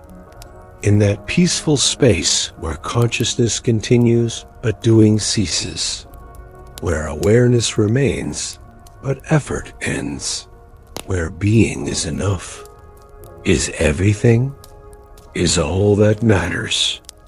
The sun moves across the sky. The boat drifts across the temple. Time passes or does not pass, and Merlin rests. Rests in the peace, rests in the profound stillness, rests in the deep quiet, rests in the eternal, now that never ends because it never began. That simply is, always is, forever is, here, now, always, complete. The sun has passed its highest point. Afternoon has arrived. The light different now, softer than midday, warmer, more golden. The harshness of noon giving way to the gentler illumination of later hours, of time moving toward evening, toward the slow descent back into darkness. Into night, Merlin opens his eyes. The sky above him still clear, still blue, but a deeper blue now, richer, the color more saturated, more full. He has been drifting, for how long he cannot say. Time unmeasured, unmarked, just the continuous present extending without beginning or end. The boat has moved. He can tell by the position of the sun. He is no longer directly over the temple's center. The drift has carried him elsewhere, somewhere along the lake's expanse. Somewhere the water decided to take him. He sits up slowly, carefully, the boat rocking with his movement, adjusting to the shift in weight, finding new balance. He looks around, getting his bearings, understanding where he is. The temple is still visible below, but from a different angle now. He can see its eastern side, parts he could not see from the shore, from the promontory where he first stood. New perspectives, new views, new details revealed by this changing position. The eastern wall has a large entrance, an archway, grand, elaborate, the main door perhaps, the primary way into the sacred space. Columns flank it, tall columns, ornate. Even through the water he can see the care taken in their carving, the attention to beauty, to creating something that would inspire, that would lift the heart, that would prepare those entering for what lay within, for the sacred, for the holy, for the encounter with mystery. This entrance faces the rising sun, deliberate surely, intentional, positioned so that dawnlight would enter first, would illuminate the interior at the moment of day's beginning, at the symbolic rebirth that each sunrise represents, the triumph of light over darkness, of life over death, of hope over despair, the eternal return that each morning promises, that each day delivers. Merlin picks up the oars, begins to row again, slowly, gently, moving the boat, guiding it back toward this eastern entrance, wanting to position himself there, wanting to see it more directly, more clearly, wanting to look through that doorway, to glimpse what lies beyond, what the morning sun would have revealed to those who entered. The oars dip and pull, dip and pull, the rhythm soothing, meditative. The boat glides across the calm surface, barely disturbing the water, barely creating ripples, just moving, just responding to the oars, to the gentle force applied, to the direction chosen.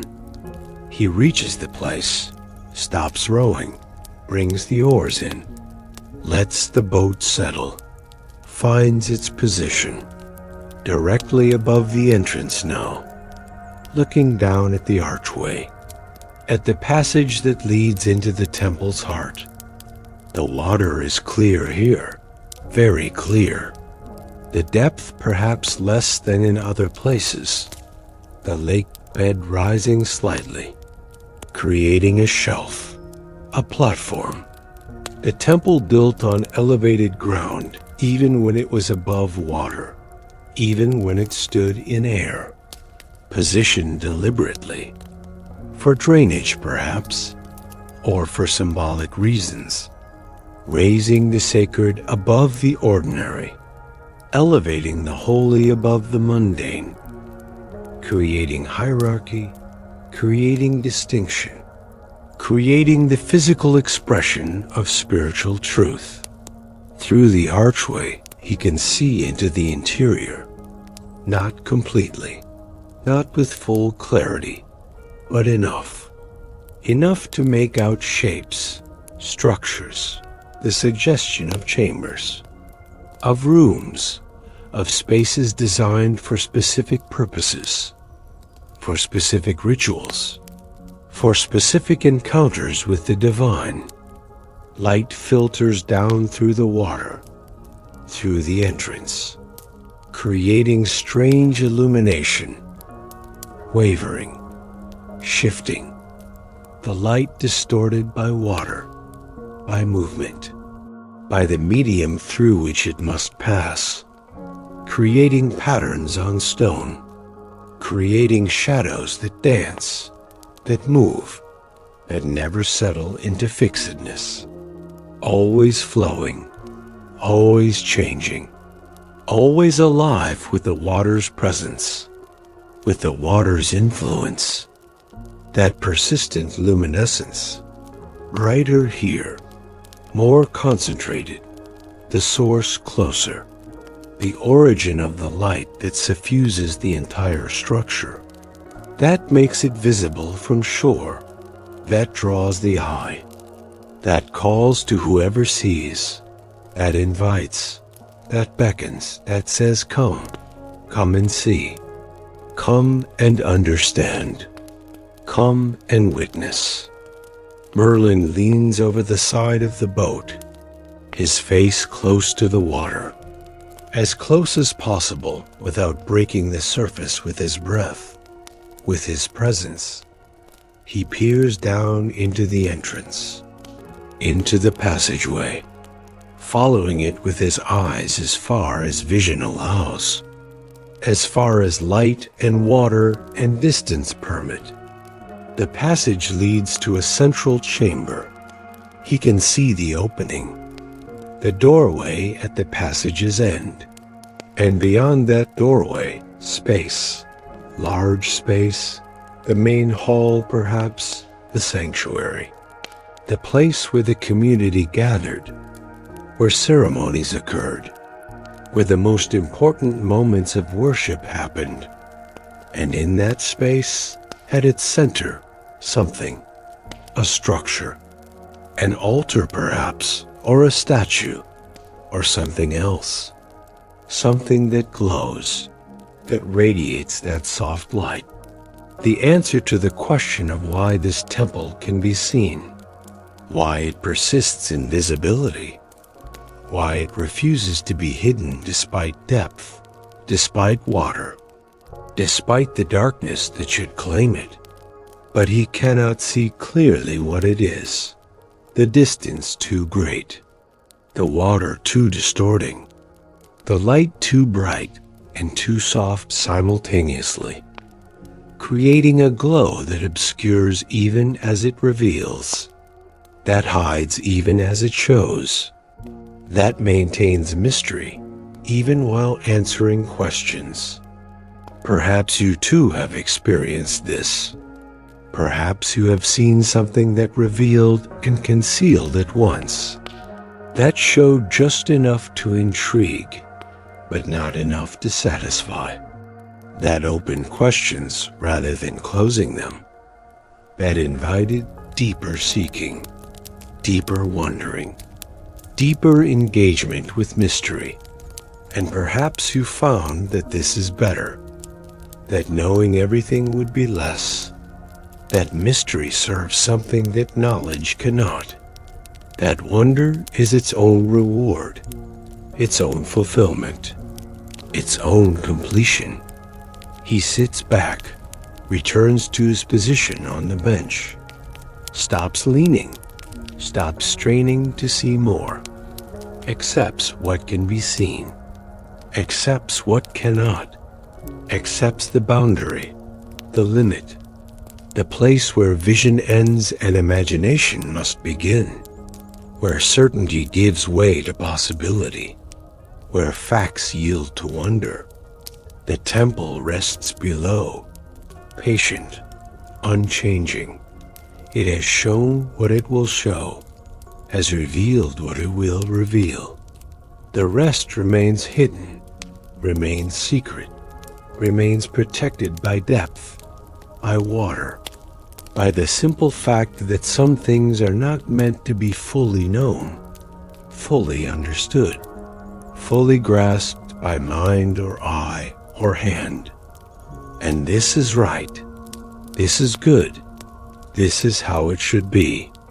The world needs mystery, needs places that cannot be fully explored, needs questions that have no complete answers, needs beauty that cannot be possessed, only witnessed, only appreciated, only honored from distance, from separation, from the humble position of one who knows they cannot know, who understands they cannot understand, who accepts limitation as gift rather than curse, as protection rather than punishment, as the proper relationship between mortal and eternal, between temporary and lasting, between the small consciousness of an individual and the vast consciousness that pervades all things.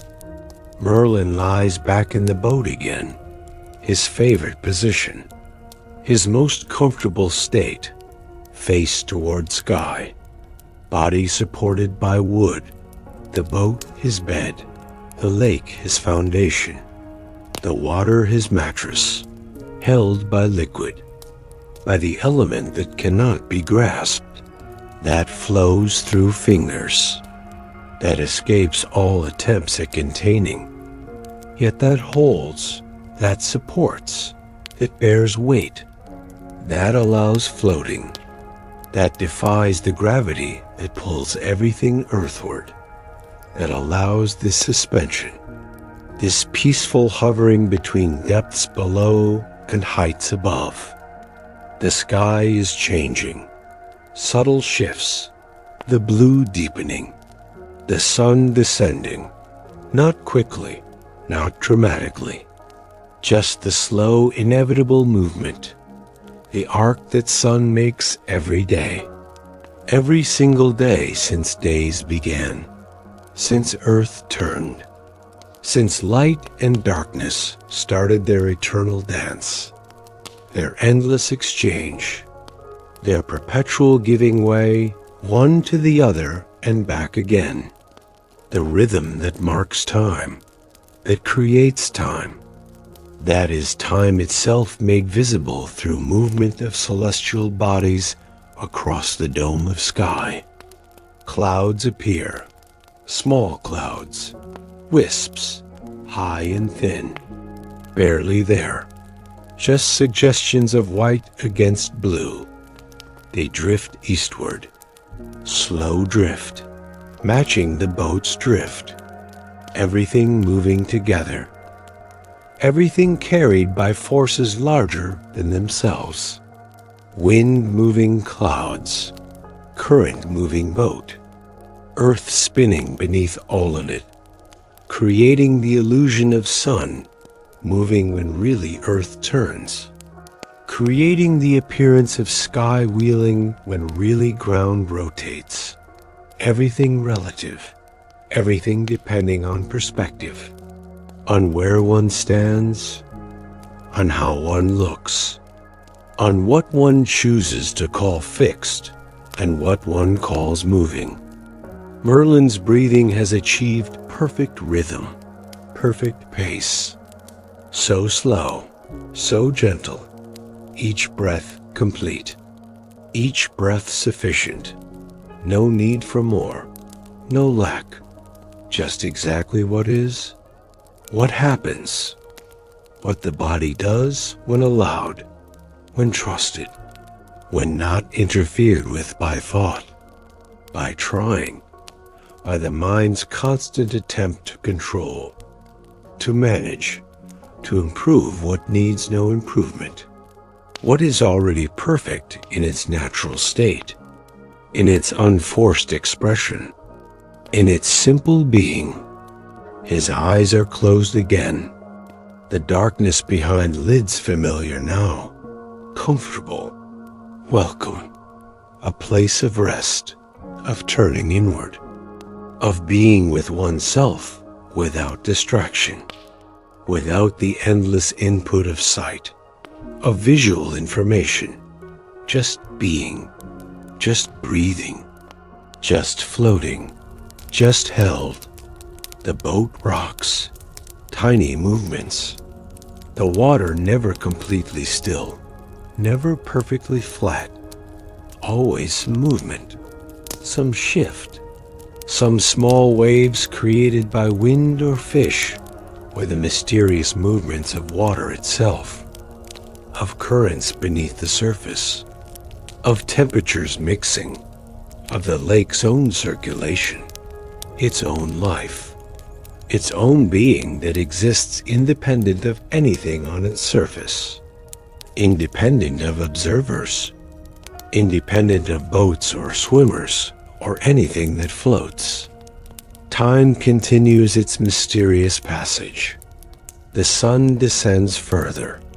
The light grows more golden, more orange, the quality that marks late afternoon, that announces evening's approach, that begins the transition back to darkness, back to night, back to stars and moon, back to the cooler temperatures, the quieter sounds, the different world that exists after sunset, that emerges when day retreats, that has its own beauty, its own peace, its own gifts to offer.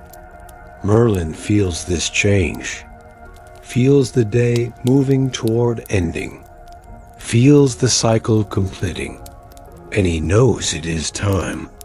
Time to return, time to row back to shore, time to leave the temple to its depths, to its mystery, to its patient existence beneath the water. It will remain, will always remain, has remained for however long it has been submerged, will remain for however long the lake exists, for however long water covers it, protects it, preserves it, keeps it safe from the world above. He opens his eyes, sits up. The boat rocks with his movement, adjusts, accepts, holds him as he changes position, as he prepares to row. As he readies himself for return, he picks up the oars, fits them into the locks, turns the boat toward shore, toward the place where he began, where the stone shelter waits, where his journey by the lake started, where it will end, or pause, or transform into whatever comes next. He begins to row, The familiar motion, the rhythm established earlier, the oars dipping and pulling, the boat responding, moving across the water, creating ripples behind, leaving a trail, a temporary mark of his passage, of his presence, of his time above the temple, above the mystery, above the question that has no answer, the beauty that needs no explanation, the wonder that serves best when allowed to remain wonderful. The shore approaches, slowly, the boat not fast, the rowing gentle, no hurry, no rush, just steady movement, steady progress, the distance decreasing, the journey completing, the circle closing. He looks back once, at the temple below, at the place where he spent these hours, these timeless hours, these moments outside of time.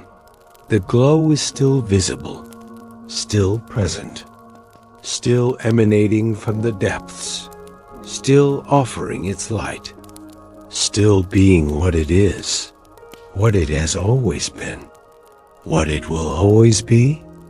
A gratitude fills him, not for anything specific, just gratitude as a state, as recognition of gift, of blessing, of being allowed to see this, to witness this, to be present to this mystery, to float above this beauty, to spend time in the presence of something so much larger, so much older, so much more enduring than himself, than his life, than his concerns, than anything that seems important in the temporary span of an individual existence.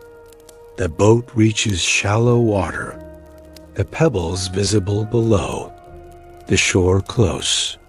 He rows a bit more, until the boat's bottom touches ground, until it can go no further. Then he stops, sets the oars down, stands carefully, steps out into the shallow water, his feet finding pebbles, his weight settling on them, back on solid ground, back on earth, back to the world of land after time in the world of water. He pulls the boat up onto the shore, partially, leaving it where he found it, available for the next person, the next traveler, the next seeker who might need a boat, who might want to go out over the temple, who might have their own questions, their own wonder, their own need to be close to mystery, to beauty, to what lies beneath. He retrieves his staff from the boat, the wood familiar in his hand, grounding, connecting him to the practical, to the journey, to the path that continues, that always continues, that never truly ends as long as life persists, as long as consciousness remains, as long as there is a next step to take, a next breath to breathe, a next moment to experience. He stands on the shore, looking at the lake, at the water that holds so much, that hides so much, that protects so much. The sun is low now, almost touching the western hills, the sky above brilliant with color, orange and pink and purple, the glory of sunset, the day's final gift, its beautiful ending before night begins again. The temple glows beneath. He can still see it, even from here, even from shore. That persistent light, that enduring mystery, that question without answer, that beauty without explanation.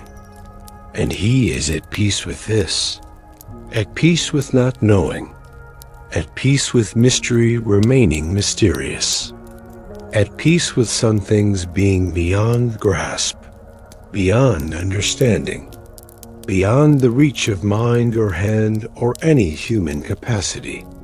He turns from the lake, begins to walk, following the shore, following the path that will lead away, that will take him onward, that will carry him to whatever comes next, to whatever the journey brings, to whatever unfolds in the endless unfolding of existence. But he carries something with him, not something physical, not something that can be held or touched, but something real nonetheless, something changed, something learned, something known now that was not known before, the peace of mystery, the rest of not needing to understand, the deep quiet of allowing things to be what they are without needing to make them something else, something explainable, something that fits into categories, into boxes, into the compartments of human knowing. Some things are better left mysterious. Some beauty is better appreciated than analyzed. Some wonder serves best when allowed to remain wonderful, when allowed to inspire rather than instruct, to awe rather than inform, to fill the heart rather than the mind. And Merlin walks on, carrying this knowing, this peace, this rest, the temple behind him beneath the water, the glow continuing in depths, the mystery enduring in silence, and all of it perfect, all of it complete, all of it exactly as it should be. The sun sets, the stars begin to appear, the moon will rise soon, and somewhere behind him, beneath dark water, beneath the surface that reflects stars, the temple glows on, patient, eternal, waiting, always offering, always present to whoever comes, whoever sees, whoever allows themselves to be present to mystery, to beauty, to the questions that need no answers, to the wonder that needs no explanation, to the peace that comes from accepting, from allowing, from resting in what is rather than striving for what might be understood. And in that resting, in that acceptance, in that peace, there is everything. There is completion. There is wholeness. There is the deep satisfaction of being exactly where one should be, seeing exactly what one should see, being exactly what one is without needing to be more, without needing to be different, without needing to be anything other than present, aware, alive, here, always now, always this, always enough, always complete, always home. The path leads on, the night arrives, and Merlin walks into it, at peace, at rest, at home in the mystery, at home in wonder, at home in the great unknowing that holds all knowing, that contains all understanding, that is the source of all wisdom, the foundation of all peace, the ground of all beings, here, now, forever, always, complete.